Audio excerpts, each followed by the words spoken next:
Mga kadribol, grabe, kung akala nyo tapos na ang kwento ni LeBron James, mag-isip-isip na kayo ulit. Sa edad na 41, may ginawa siya na muling nagpatigil sa lahat ng bashers at critics. Eto na nga, pag-usapan natin ang matinding back-to-back performance ni LeBron, nagdala sa Lakers sa dominanteng panalo kontra Atlanta Hawks.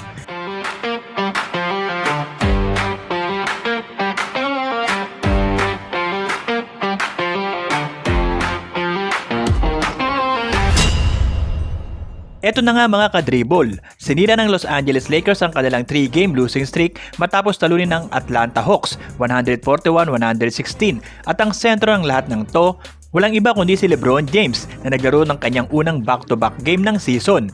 Mga kadribol, isipin nyo to ha, galing si LeBron sa laro kontra Kings kung saan umabot siya ng 33 minutes.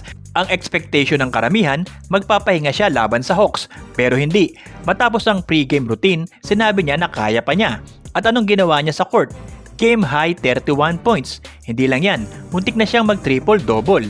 May 10 assists, 9 rebounds at sobrang efficient pa sa shooting. 12 of 20 sa field, 2 of 4 sa 3 at halos perfect sa free throws.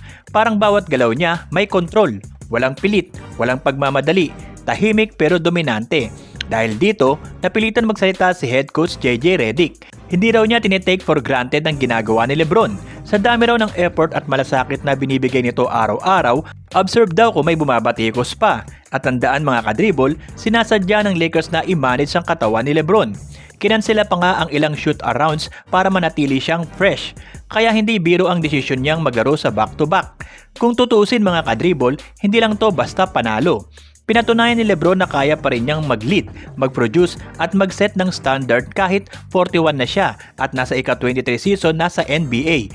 At dahil naglaro siya rito, buhay pa ang tsansa niya para sa All-NBA selection ngayong season. Sa bawat minuto niya sa court, ramdam mo ang experience, talino at dedikasyon.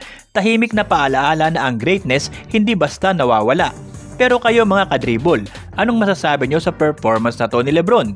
Ano ang mas tumatak sa inyo? Ang stats niya, ang decision niyang maglaro o ang mensahe nito sa mga critics? Yun muna mga kadribol ang kwento natin ngayon. Kung nakaabang kayo sa Lakers updates, ito ang tamang channel para sa inyo. At syempre, huwag kalimutang i-like ang video na to at mag-subscribe at maging kabahagi sa pag-abot natin sa 100,000 subscribers. Marami pa tayong pagsasaluhang kwentong Lakers dito sa Kadribol. Kaya ano pa hinihintay nyo? Dribble pa more!